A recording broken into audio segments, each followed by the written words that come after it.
Now, so as far as class 12 is concerned, we were discussing superposition principle. Okay, so class 12 and the topic was superposition principle. Superposition principle, and it was our first chapter, right? Chapter 1, right? So now, अगर हम यहाँ पर बात करें और problems की बात करें, because we have done a lot about theory and study in the previous class. We have discussed the phasor diagram, or with the help of vector diagram. With the help of vector, we have calculated the value of resultant force. So now it's a time to to solve a numerical problem, and it's very simple, because we are at this point of time, we are afraid of solving numerical problems. कि physics में our numerical problem solve नहीं होते. We are afraid of very big question to each and every student, that कि हमारे numerical problem कैसे solve होंगे. सो यहाँ पर हम आपको बहुत ही सिंपल सी आपको एक टेक्निक सिखाएंगे हम, जो कल हमने उन्हें पढ़ा था, and you can solve the thing. Few things you have to keep in mind, and nothing else. Few things you have to keep in mind, and that to get resultant of two vectors.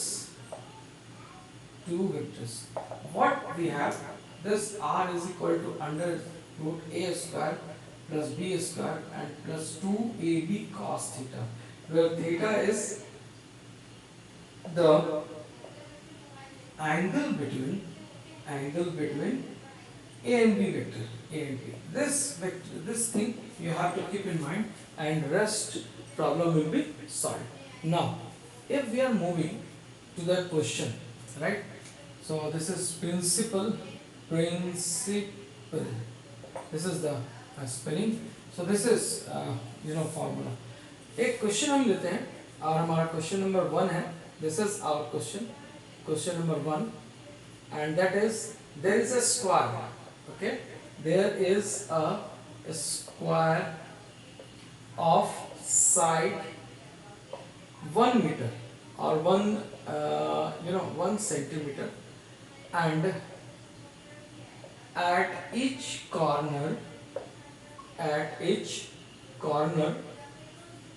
10 microcoulomb charge is placed. 10 microcoulomb charge is placed. Now what we have to do, we have to calculate the force on each charge. We have to calculate the force, find the force on any charge. किसी भी एक charge पर आप force calculate कर लीजिए, right? So this is the case, this is the problem. It's very simple problem, बहुत आसानी से सॉल्व हो जाएगा. देखिए, एक आपका स्क्वायर है, ये आप स्क्वायर लीजिए, right? This is your square. और अगर आपने स्क्वायर लिया A B C and D, ये 1 centimetre, this is 1 centimetre, this is 1 centimetre, and this is 1 centimetre. आपने 10 माइक्रोकूलम का चार्ज हर जगह रख दिया. 10 microcoulomb, this is 10 microcoulomb, and this is 10 microcoulomb, है ना, everywhere. Now we want to calculate the charge here at this C due to other charges. ये हम calculate करना चाहते हैं, राइट? तो हम फॉर्मूला क्या यूज करेंगे? हम यही यूज करेंगे, ये फॉर्मूला रिजल्टेंट का, ठीक है. लेकिन अब हम बात करते हैं नाउ, तो हम कैलकुलेट करना चाहते हैं FC, यानी कि FC पर हम कैलकुलेट करना चाहते हैं चार्ज. तो अब कैसे लिखिएगा? सो कल मैंने आपको बताया था कि अगर किसी भी, अब यहाँ पर चार्ज कैलकुलेट करना है हमको, तो 1 बाय 1 हम तीनों के साथ कैलकुलेट करेंगे, तीनों को काउंट करेंगे, और हम रिजल्टेंट उसकी कैलकुलेट कर लेंगे. आप यहाँ देखिए, अगर FC कैलकुलेट करनी है, सो FC का मतलब FC A vector plus FC B vector and plus FC D vector. आपको तीनों फोर्सेस कैलकुलेट करने होंगे, राइट। देखिए यहाँ पर this is positive and this is positive, so this is repulsive force, so this is FCA, right? This is D, this positive charge and positive charge, so again this will be repulsive, so FC, and this is D,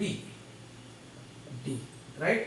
This B charge, this is again repulsive force, so this will be here 10 microcoulomb, ये हमारा क्या जाएगा FCB, right? So this is your all three forces, और इनके बीच का angle क्या होगी 90 degree, right. सो सबसे पहले हम अपने फोर्सेस को कैलकुलेट कर लें। अब देखिए यहाँ पर अगर आप बात कीजिएगा और इसकी यूनिट वेक्टर की बात कीजिएगा, तो इसकी अब ये किधर डायरेक्टेड होगी, ये इस डायरेक्शन में CA के डायरेक्शन में डायरेक्टेड होगी, ये किस डायरेक्शन में होगी, इस CD के डायरेक्शन में, यानी किसके डायरेक्शन में, और ये हमारी इसके पैरेलल जा रही है तो FCB के डायरेक्शन में चली जाएगी। तो यूनिट वेक्टर अगर हमको लेना होगा तो FCD इसके डायरेक्शन में जाएगा, FCB इसके डायरेक्शन में जाएगा, और ये हमारा इधर डायगोनल के डायरेक्शन में जाएगा, यानी कि इसके डायरेक्शन में जाएगा, ये डायगोनल। सो इसको हम कह सकते हैं √2 into side, so √2 into 1 centimetre, right. So this is the distance, right. तो सबसे पहले हम क्या कैलकुलेट करें, हम FCA कैलकुलेट करते हैं, FCA। So FCA is equal to K, क्या लिखोगे 4 pi epsilon naught Q1 Q2 by R square, ये फॉर्मूला आपका। सो दिस इज K, हम K की वैल्यू लेते हैं, K is equal to 1/4 pi epsilon naught, ये मान लेते हैं। सो दिस इज K, Q और Q दोनों सेम है ना। सो Q1 या QA is equal to QB is equal to QC is equal to QD is equal to 10 microcoulomb, ये तीनों हमारे चार्जेस बराबर है, right. So K square. This is R square. So R square is what? R square is R square is 1. So this we can write 1 centimeter. So 1 centimeter को हम लिख सकते हैं 1 into 10 to the power minus 2 whole square. Fine. So this is FCA. FCB. FCB will be what? So FCB की value कितनी होगी? FCB ये ऊपर की तरफ, ये भी इतना ही आएगा, K Q square divided by FCB, ये ऊपर 1 into 10 to the power minus 2 whole square. Now FCA will be equal to K Q square divided by √2 into 10 to the power minus 2 whole square, right? √2 centimeters, √2 into 10 to the minus 2 whole square. Now देखिए यहाँ पर, अब अगर हम इसको हम बाहर निकाल लें तो आपका जो वेक्टर आ रहा है वो आ रहा है दिस इज FCB, ये क्या आ रहा है इधर FCD, ठीक है, और ये क्या आ रहा है आपका FCA। इन तीनों को आपने जोड़ना है, तो अगर हम इन दोनों के बीच यानी 90 डिग्री ले लें तो इनका रिजल्टेंट कितना होगा, यानी कि resultant of FCB and FCD, ठीक है। दो वेक्टर अगर तो हम ऐसे लिखते हैं, this implies that is equal to F कर दें, F डैश कर दें, F डैश, तो F डैश इसका रिजल्टेंट इसके तरफ होगा, ये यहाँ से ये, सो ये हमारा F डैश आ जाएगा। सो F डैश की वैल्यू कितनी जाएगी, जब दो वेक्टर होते हैं तो क्या लिखते हैं आप, FCB square FCD square and plus 2 FCB FCD and cos 90 degree, और cos 90 डिग्री वैल्यू कितनी होती है 0 होती है, तो ये टर्म 0 हो गया आपका, और आपको क्या मिला FCB square and plus FCD square. So ये दोनों वैल्यू आपके बराबर है, FCB और FCD कहाँ गया भाई, FCAC तो आपका ये आ गया, AC आ गया, FBC और CD, BC और CD, so this is equal to FCD, ये आपका FCD है, FCA ये आपका आ गया, FDC आपका ये आ गया FCD, ठीक है, FCD और FCA, ठीक है। सो FCD और FCB, तो ये दोनों वैल्यू क्या है आपके बराबर है, तो क्या आप लिखेंगे, क्या लिखेंगे आप, K स्क्वायर, या ऐसे लिखेंगे KQ स्क्वायर या दोनों को अगर हम बराबर लिख लें तो हम ऐसे लिख लें F C D square plus F C D square, ये दोनों बराबर हैं तो क्या हो जाएगा root two F C B. So root two और एफ सी बी की वैल्यू कितनी है, so this is K Q square and divided by 10 to the power minus 4। Fine, तो ये आपका आ गया एफ डैश। अब यहाँ अगर गौर से देखो आप तो एफ डैश और एफ सी ये दोनों क्या हो गए, ये आपके सेम फेज में आ गए, यानी कि दोनों की बीच की एंगल कितनी है 0 डिग्री है। तो हम क्या लिख सकते हैं इसको, थोड़ा सा इसको हम रब करते हैं।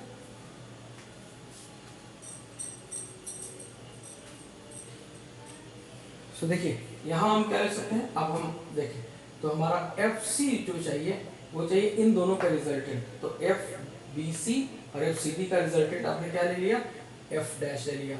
और एफ डैश और ये दोनों बिकॉज सेम एक्सिस में है, so F dash plus F C A, इन दोनों को जोड़ देंगे हम, ठीक है। सो एफ सी ए की वैल्यू कितनी है, रूट टू के Q square by 10 power minus 4, और एफ सी ए की वैल्यू कितनी है K Q square divided by 2 into 10 to the power minus 4। So K Q square by 10 to the power minus 4 अगर हम कॉमन निकालें तो ये कितना बचेगा, root two and plus 1 by 2।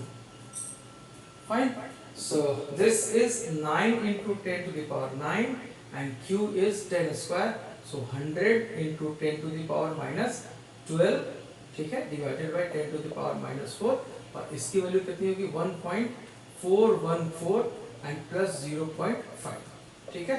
So 9 into 1.914, ठीक है, इंटू ये टोटल कितना होगा 11, और ये 4 ऊपर आ जाएगा 15 में से 12 माइनस हो जाएगा, कितना होगा 10 टू द पावर 3, ठीक है, ये कैंसिल, यानी कि 1914 इंटू 9 न्यूटन का फोर्स आपको यहाँ लगेगा, ठीक है। सो इट्स वेरी सिंपल, बस आपको ये याद रखना है कि जब एफसीए आपने कैलकुलेट किया तो एफसीए का तो रिजल्टेंट आपने ले लिया, एफसीए का रिजल्टेंट आपका आ गया क्या आ गया, ये सॉरी एफ डैश का रिजल्टेंट आपका इतना आ गया, एफबीसी और एफसीडी का रिजल्टेंट एफ डैश आ गया। अब ये दोनों सेम लाइन में है तो इन दोनों के बीच की एंगल कितनी होगी 0 डिग्री होगी। जब इन दोनों के बीच की एंगल 0 डिग्री होगी तो आपका जो आप डायरेक्टली उसको ऐड कर सकते हो, ठीक है, आप डायरेक्टली उसको ऐड कर सकते हो, ठीक है, क्लियर। वेक्टर फॉर्मूला में आप देख सकते हैं इसको, आप डायरेक्टली इसको ऐड कर सकते हैं बिकॉज दोनों के बीच की फेज एंगल 0 डिग्री है, तो डायरेक्टली हमने ऐड कर दिया। This is our net force, so this is the way to solve superposition principle based problem, right. So we are moving toward another problem, okay.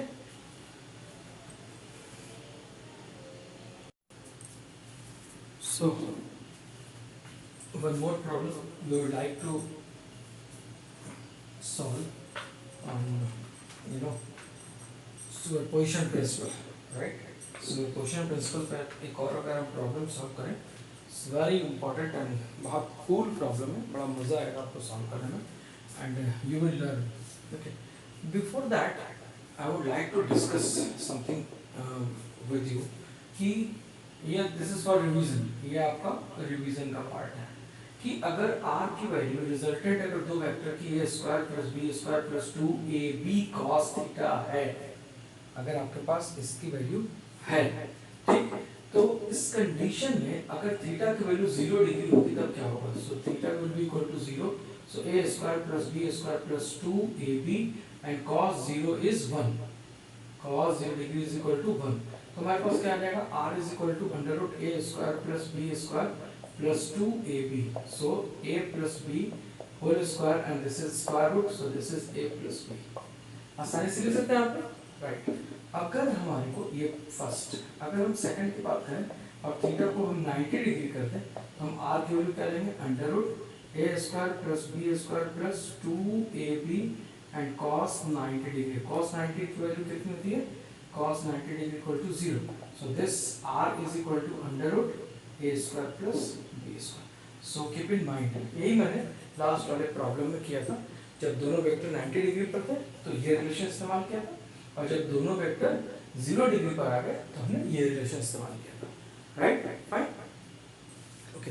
Now आपके पास एक problem दी होगी, बहुत ही आसान प्रॉब्लम है, बहुत मजेदार प्रॉब्लम है ये, और प्रॉब्लम क्या है, कि एक ट्रायंगल है ना, क्वेश्चन है, ये एनसीईआरटी की प्रॉब्लम है, this is the problem of NCERT. एक ट्रायंगल है, this is the triangle, right, A B and C, A B C, right. यहाँ पर माइनस क्यू चार्ज रखा हुआ है, ये क्यू चार्ज है, this is plus Q charge, right. और ये इक्विलैटरल ट्रायंगल है, एल इसकी साइड है, राइट, है ना। क्वेश्चन है कि an equilateral triangle has side of length L and minus q plus q and minus q charges are placed at the vertices right of the triangle। तो आपसे question पूछा गया कि find the charge or find the force on each charge। ये question है आपका कि हर charge पर क्या फोर्स लगेगा, ये आपको कैलकुलेट करना है। So this is very simple, बहुत ही मजेदार और बहुत ही आसान प्रॉब्लम है, बशर्ते एक ही कंडीशन इसकी कि you must have clear cut concept of vector. अगर वेक्टर के रिजल्टेंट लेने आपको आते हैं तो ये प्रॉब्लम बहुत आसानी से सॉल्व हो जाएगी, और अगर आपको वेक्टर के प्रॉब्लम्स यानी कि वेक्टर के रिजल्टेंट लेने नहीं आते हैं तो इस प्रॉब्लम को सॉल्व करने में दिक्कत होगी। सिंपल एज दैट, ठीक है ना। नाउ अब अगर क्वेश्चन ये आता है कि ठीक है कैसे हम कैलकुलेट करेंगे, देखिए इस क्वेश्चन को मैं रब करता हूँ और फिर से आपको ये ट्रायंगल में ड्रॉ करके दिखाता हूँ और उसके बाद फिर इस प्रॉब्लम को सॉल्व करूँगा। बहुत ही मजेदार, बहुत ही आसान प्रॉब्लम है। देखिए ये है आपका ट्रायंगल, ये आपने ट्रायंगल लिया, राइट, ये आपका ट्रायंगल है, A B and C, plus Q and minus Q, इसकी लेंथ L, इसकी लेंथ L और इसकी लेंथ L। नाउ अब अगर आपको फोर्स कैलकुलेट करना है, फॉर एग्जांपल यहाँ पर सारे चार्जेस पे फोर्स कैलकुलेट करना है, तो इस चार्ज पर इन दोनों की वजह से फोर्स होगा जिसको हम सुपरपोजिशन प्रिंसिपल से कैलकुलेट करेंगे। इस चार्ज पर इन दोनों की वजह से फोर्स होगा जिसको हम सुपरपोजिशन प्रिंसिपल से कैलकुलेट करेंगे। इस चार्ज पर इन दोनों चार्जेस की वजह से फोर्स होगा जिसको हम कैलकुलेट करेंगे हम सुपरपोजिशन प्रिंसिपल से, ठीक है। तो अब अगर हमारे को कंडीशन ये मिलती है, अगर आपको ये कंडीशन मिलता है कि चलिए आप बताओ फोर्स की डायरेक्शन क्या होगी, तो सबसे पहले हम यहाँ पर आते हैं, एफ बी की बात करते हैं। देखो इसकी वजह से इन मतलब ए बी इन दोनों चार्जेस की वजह पे यहाँ पर क्या होगा, रिपल्सिव फोर्स होगा, ठीक है ना। इन दोनों चार्जेस की वजह से यहाँ पर क्या होगा, रिपल्सिव फोर्स होगा। ये एंगल बेटे कितनी होगी, this is 90 degree, sorry 60 degree, this is equilateral triangle, so 60 degree, this is 60 degree, right. तो एंगल में आपको कोई दिक्कत नहीं आने की। नाउ तो ये आपका आ गया एफ ए बी, ये आपका, या एफ बी ए लिख लीजिए इसको, एफ बी ए, ये इधर आ गया। अब इसकी वजह से जो फोर्स होगा, इसकी वजह से ये क्यू होगा, तो ये माइनस चार्ज है and this is positive charge, ये प्लस और माइनस, तो ये अट्रैक्टिव होगा, हाँ अट्रैक्ट करेगा। जब अट्रैक्ट करेगा तो ये फोर्स किधर चला जाएगा, ये इस तरफ चला जाएगा। तो आप क्या लिखेंगे, आप लिखेंगे F B and C, F B पर सी की वजह से। अब इन दोनों के बीच की एंगल कितनी होगी, so this will be equal to 120 degree, right. तो अब हम क्या करेंगे, अब यहाँ पर इन दोनों ही फोर्सेस का रिजल्टेंट लेंगे। रिजल्टेंट, अगर रिजल्टेंट आप लिखिए तो आपको एक पैरेललोग्राम बनाना पड़ेगा, और ये पैरेललोग्राम जब बनाइएगा तो ये ऐसा आएगा, यूं ऐसे, और इसका रिजल्टेंट कहाँ आएगा, ये, ठीक। इसकी डायरेक्शन किधर होगी, इसकी डायरेक्शन इसके साइड में होगी, यानी कि जो यूनिट वेक्टर आपका आएगा वो किस डायरेक्शन में आएगा, AC के डायरेक्शन में आएगा, इन डायरेक्शन ऑफ AC के डायरेक्शन में। तो आप इसको लिख सकते हैं यूनिट वेक्टर, यहाँ पे आप AC यूनिट वेक्टर लिख सकते हैं, AC यानी कि इसकी डायरेक्शन AC की डायरेक्शन में जाएगी। फाइन। नाउ अब हम यहाँ पर आते हैं, अगर हम इसकी अब A पर चार्ज निकाल रहे हैं B की वजह से, तो B की वजह से अगर यहाँ चार्ज निकालें हम क्या लिखेंगे, FAB, ये रिपल्सिव फोर्स होगा, यहाँ चला गया। ये निगेटिव चार्ज है, पॉजिटिव चार्ज है, तो इन पे अट्रैक्टिव फोर्स होगा। सो हम लिखेंगे force on A due to C। इस पर भी जो आपका, अब यहाँ पर हम क्या करेंगे, एक रिजल्टेंट निकालेंगे, तो ये हमारा रिजल्टेंट आएगा, ये जाएगा आपका रिजल्टेंट, राइट। सो ये रिजल्टेंट जो होगा वो क्या होगा हमारा, F, ये कौन सा लिया आपने, ये हम लेते हैं, ये फोर्स लेते हैं FB ले लेते हैं इसको FB, तो ये क्या हो जाएगा FA, यानी कि force on charge A due to C and B। ठीक है, इसकी डायरेक्शन किधर होगी, तो इसकी डायरेक्शन होगी इसके डायरेक्शन में, यानी कि यूनिट वेक्टर BC की डायरेक्शन में, BC यूनिट वेक्टर लिखेंगे इसके डायरेक्शन में, राइट।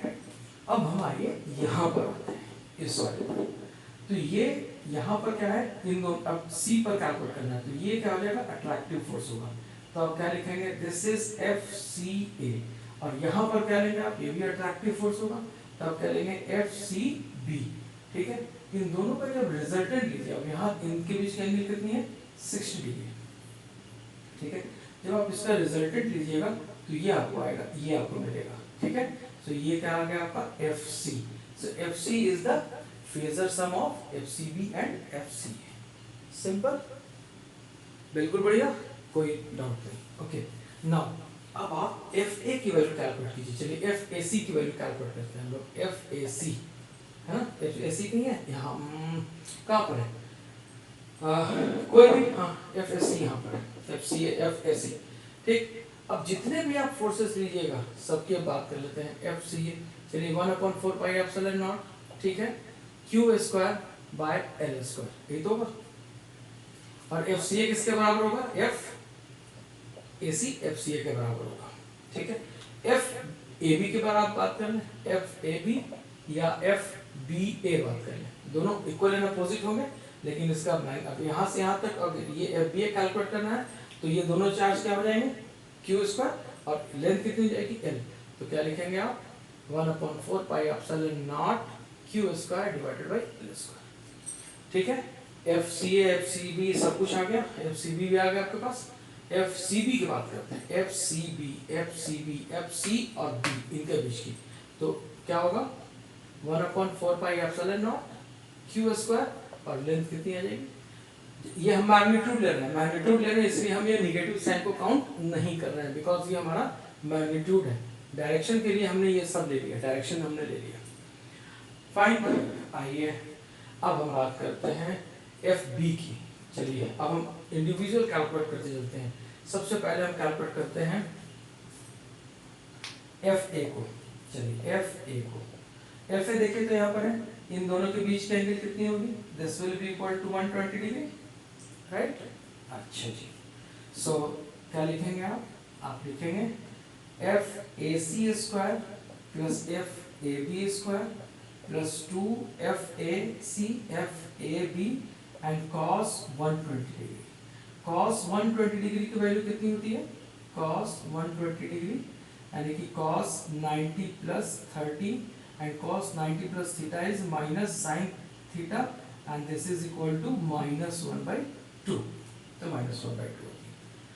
ये सब बराबर है, ठीक है ना, ये सब बराबर है, तो हम इनको सब अगर बराबर है तो इसको भी हम F कह देते हैं, इसको भी हम F कह देते हैं और इसको भी F कहते हैं, क्योंकि सब बराबर है, कोई अलग नहीं है। तो हम क्या लिखते हैं यहाँ पर, हम लिखते हैं F² plus F² plus 2F² and this is -1/2, this gets cancelled और -F² से ये cancel, so √F², so this will be equal to F। so FA की डायरेक्शन किधर है भाई, तो BC वेक्टर की तरफ, तो आप क्या लिखेंगे, FBC यूनिट वेक्टर, ये आपका FA आ गया। फाइन, नाउ अब हम बात करते हैं FB की। FB लीजिए, FB ठीक है, ये एफ बी ए सब एफ के बराबर है, F square plus 2 f² and cos 120 degree.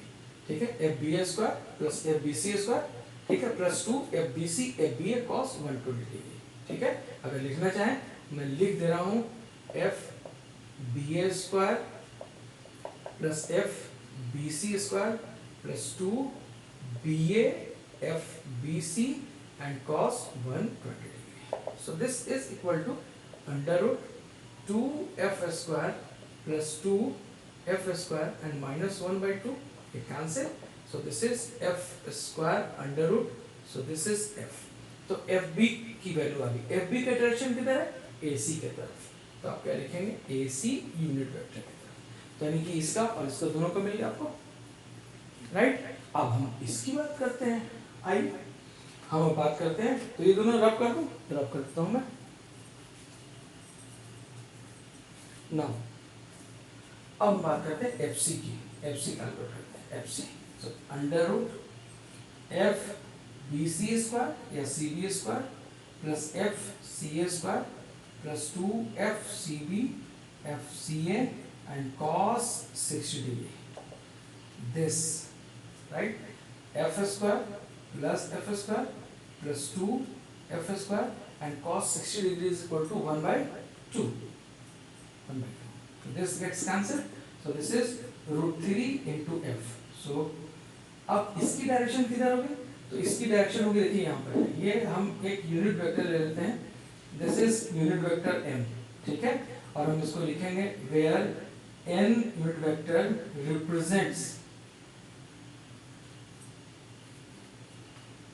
represents a unit direction,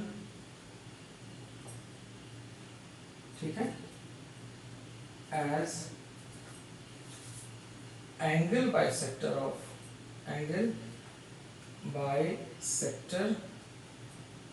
of कौन सी बोलिए?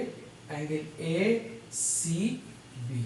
यानी कि इसका जो रिजल्टेंट है, रिजल्टेंट एफ, इसका एफ सी का ये जो रिजल्टेंट है वो किसको रिप्रेजेंट करता है? एन रिप्रेजेंट करता है। और एन किधर है? N is represents a unit direction, represents a unit vector